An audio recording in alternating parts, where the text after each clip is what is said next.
This is a civil society group demanding withdrawal of the border bill.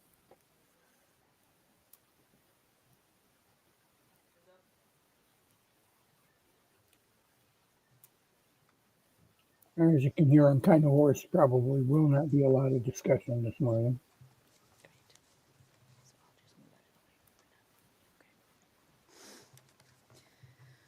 Good morning. My name is Karen Koch, and I am here on behalf of the Migrant Rights Network. We are here today to send a message directly to members of Parliament, particularly those who sit on the Standing Committee for Public Safety and National Security, who will be voting tomorrow on Bill C-12, the Strengthening Canada's Immigration System and Borders Act, soon to be followed by a final vote in Parliament. Our message today is simple. Bill C-12 cannot be fixed and must be withdrawn. Bill C-12 proposes changes to 9 pieces of legislation, is 70 pages long, and yet has only been given 3 weeks of study. During that time, no migrants who would be impacted by C-12, who could have their permits canceled or their refugee protection denied, have spoken to the committee. We were here less than 6 months ago to share the concerns of over 300 organizations from across all sectors of civil society about the original form of legislation when this government tabled it in June. Since then, that list of groups opposed to this legislation has only grown. And yet the government's fast-tracked deliberations have shut out all but one of them. Dozens of groups, many of whom have cross-country reach and represent hundreds of thousands of people, applied to speak before the committee to this bill and were denied. Meanwhile, MPs heard repeatedly from border and policing agencies. The government has said that C-12 will strengthen Canada's immigration and borders. But on the contrary, it will only add to delays and backlogs, undermine due process, and multiply the likelihood of discrimination and violations of human rights by introducing precisely the Trump-style policies that Prime Minister Carney said he was against and that the majority of Canadians revile. A few months ago, the Conservative government in Ontario passed a regulation similar to C-12, giving the government the power to cancel immigration applications en masse. Last week, 2,600 people, welders, telecommunication engineers, software developers, and construction workers, had their applications returned. Many of them had already been approved for permanent residency. They were given no reason, they have no means to appeal, and their work permits are about to expire. This is the power that C-12 would give the government. Mass discrimination powers, doubling down on a racist attack on migrants and refugees, and a deadly approach to drug policy that are based on politics and not facts. First, we will hear from Gauri Srinivasan, Co-Executive Director of the Canadian Council for Refugees.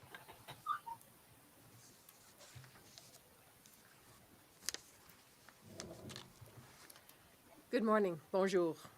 The Canadian Council for Refugees is the leading national voice on refugee policy in Canada. We represent over 200 frontline refugee-led and allied organizations across the country. We are deeply concerned with both the clear intent and surely the unintended consequences of Bill C-12. We have asked to appear before the parliamentary committee studying the bill to share our insights. We have been shut out.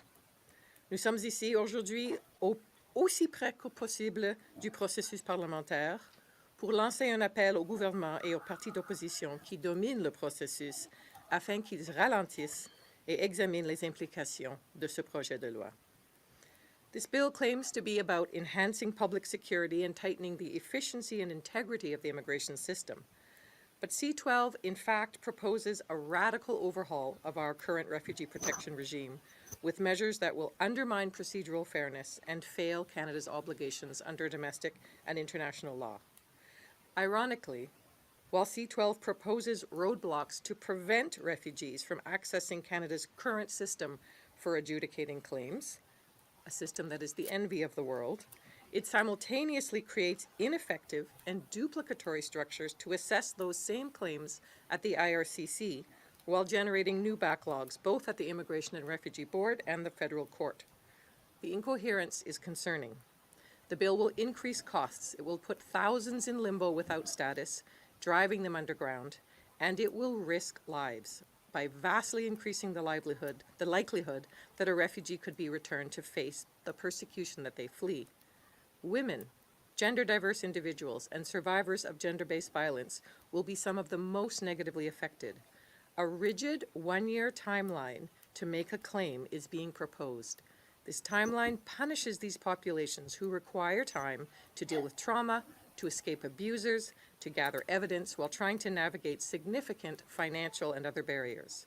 Unaccompanied minors or those whose country conditions change, all declared ineligible after an arbitrary 1 year. International human rights law is clear. Your right to seek asylum is not subject to how you arrived or when you came. When you cross borders, your rights come with you. Full stop. The takeaway here is this: you cannot weaken the core safeguards of due process in a system where lives are at stake. Decision makers make mistakes. You need checks and balances. Canada receives less than 2% of claimants around the world, and we have a world-respected institution purpose-built to hear these claims. Close to 2/3 of those whose case is heard were found to be refugees last year alone. Those who are not are turned down. What is the problem that we are trying to solve? The bill reflects a dangerous turn towards a US-style immigration and border extremism. In Canada, we reject those who use divide and conquer tactics to turn us against our neighbors.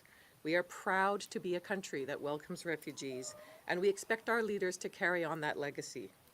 C-12 does not honor that commitment, and it takes our country in a direction that no one asked for. The bill should be withdrawn in its current form. Call now on Tony. Thank you so much. Good morning. My name is Tony Mazera, and I am from the Center for Black Development Options Canada, a non-profit organization started by refugees, working with refugees and immigrants to ensure that they live a dignified life. Gone on mute, Tony. Sorry, I'm just here to give a lived experience as someone who came here as a refugee, and I'll talk about and standing in solidarity that the 1-year bar is deeply harmful measure that is incompatible with Canada's commitment to human rights.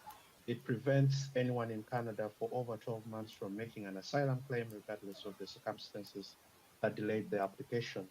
It effectively ignores the profound realities that timely claims, such as trauma, mental health struggles, homelessness and poverty, misinformation, and language barriers. The immense effort required to simply survive the first year in a new country. And as I speak from my personal experience as a refugee who was given protection 2 years ago, and through my work at CBDOC, I have seen countless people who fled persecution and endured unimaginable trauma, wait years for protection, often arriving through a G7 or 5I countries because it was their only viable route. Their delay was not a choice, it was a consequence of complex systems and circumstances beyond their control.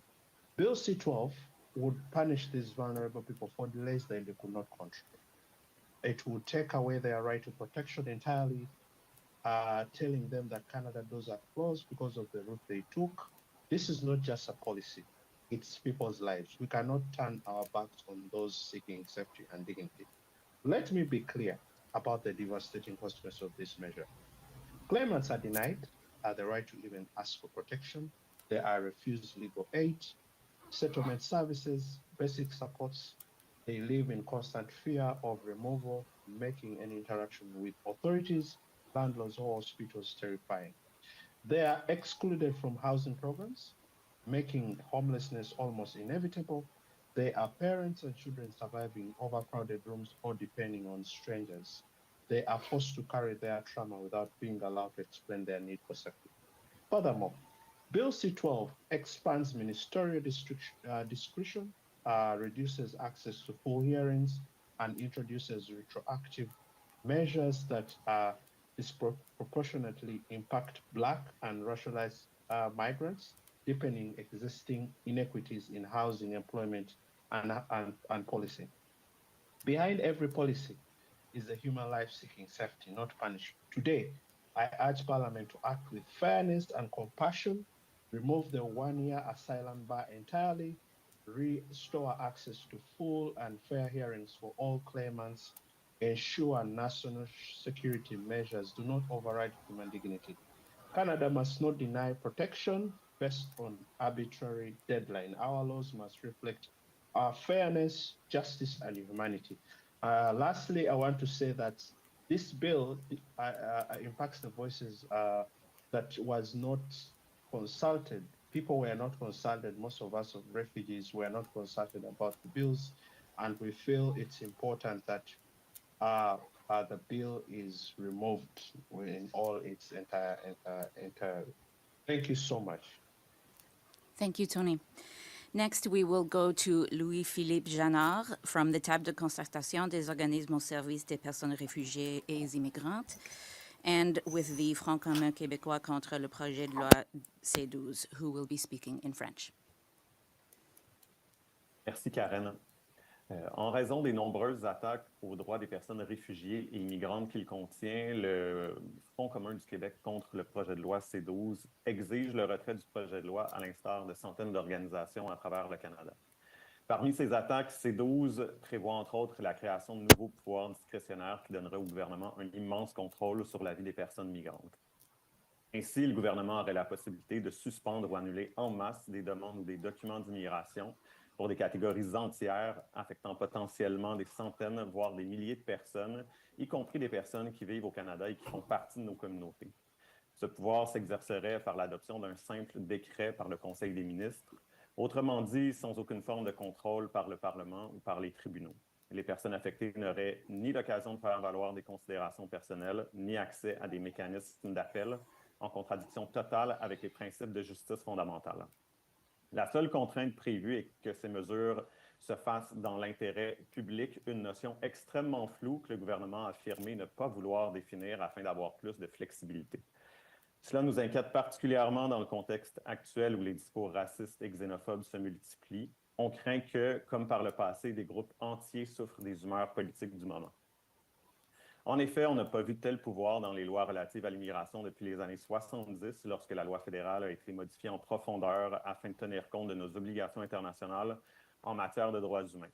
On assiste ainsi à un grave recul qui nous ramène à une époque qu'on pensait révolue, celle où le gouvernement pouvait adopter des mesures ouvertement discriminatoires à l'aide de simples décrets. C'est avec de tels pouvoirs qu'au début du 20e siècle, le gouvernement a empêché l'arrivée d'immigrants indiens ou japonais. C'est avec de tels pouvoirs qu'en pleine crise économique des années 30, le gouvernement a déporté des personnes qui militaient pour les droits des travailleurs ou des personnes qui avaient simplement perdu leur emploi.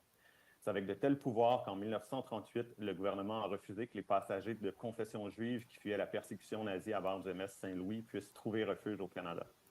Avec de telles mesures, le projet de loi C12 nous ramène plus d'un siècle en arrière à des moments de notre histoire qui aujourd'hui nous font honte. Rien ne pourrait rendre ce projet de loi acceptable. Il doit être retiré. Merci. Merci, Louis-Philippe. Next, we will hear from Tamir Israel with the Canadian Civil Liberties Association. Thank you. In addition to the reshaping of Canada's the problematic reshaping of Canada's immigration system that my colleagues have highlighted, Bill C-12 also provides broad authority to share immigration information. Any information can be shared within IRCC with minimal limitation. This can fuel the adoption of problematic AI tools in immigration assessment, a process that is already underway and has already caused issues in processing applications fairly. Immigration officials will also be authorized to share some types of data, including sensitive information, such as refugee status and changes in gender identity, with any federal, provincial, or municipal entity. This includes political staff, social service providers, public power companies, housing authorities, security agencies, and police. Subject to minimal additional restrictions, federal, provincial, or municipal entities can even be authorized to share sensitive information with foreign officials. The authorization fails to include baseline privacy safeguards, such as the need to ensure information is only disclosed when it's necessary and proportionate to do so. Disclosing this type of sensitive information with few limitations places people at heightened risk of danger, can expose them to discrimination, harassment, or violence in Canada, and can jeopardize their access to housing, healthcare, or employment. We urge the government to reconsider this proposal and withdraw Bill C-12. Thank you, Tamir. Next, we will hear from Nick Boyce with the Canadian Drug Policy Coalition. Good morning. We are calling for the immediate withdrawal of BC 12. No amendments can fix a bill on fundamentally flawed assumptions about illicit markets, public safety, and human rights. We echo the serious concerns raised about migration, information sharing, and human rights. From a drug policy perspective, BC 12 doubles down on exactly the approaches that created and helped sustain Canada's toxic, unregulated drug crisis, now killing more than 20 people a day. C12 expands accelerated precursor scheduling, despite decades of evidence that prohibition does not reduce the availability of illegal drugs or address demand. When governments ban drugs or the chemicals used to make them, producers simply adapt, finding ways to avoid the controls or creating new synthetic drugs with unknown health risks, making the drug supply more volatile and often more potent. These shifts have directly driven the rise in drug-related injuries and deaths over the last decade. Heroin prohibition has incentivized illegal fentanyl. Accelerated scheduling under C12 will only speed up this dangerous cycle, pushing the market toward even more unpredictable drugs. BC12 also gives the Canadian Coast Guard a security mandate, with no clear costing, no public health rationale, and no clear safeguards on how intelligence will be shared with the United States. This is happening while the U.S. is violating international law for bombing civilian boats in the Caribbean and Pacific, killing dozens during supposed drug control activities. Canada must not be complicit in actions that breach human rights and violate international law. This expanding enforcement strategy also comes with huge and growing fiscal costs. As organized crime adapts and synthetic drug markets evolve, investigations and prosecutions become more complex and enforcement budgets balloon. Meanwhile, health services and social supports, measures that actually reduce drug-related harms, face significant cuts. This is the opposite of evidence-based policy. The evidence is clear. Prohibition causes more harm than it prevents. Legal regulation allows us to control quality, set product standards, restrict sales and access, reduce the power of organized crime, and increase public health and safety. We already do this with alcohol, cannabis, and pharmaceuticals. We can learn from these different models. Bill C-12 takes Canada further away from that future. It entrenches the very policies and systems that have driven harm for decades. Canada does not need more of the same. We need new approaches grounded in public health, human rights, and evidence, not fear, punishment, and militarization. BC 12 must be withdrawn. Thank you. We'll now move to questions. We're going to forego that, and you can leave your own comments and whatnot about the bill in the comments, either here or, well, where it's was live from, CPAC. Either way, we appreciate you stopping in. We hope you give us a like and follow. We'll be back, as always. Have a good morning.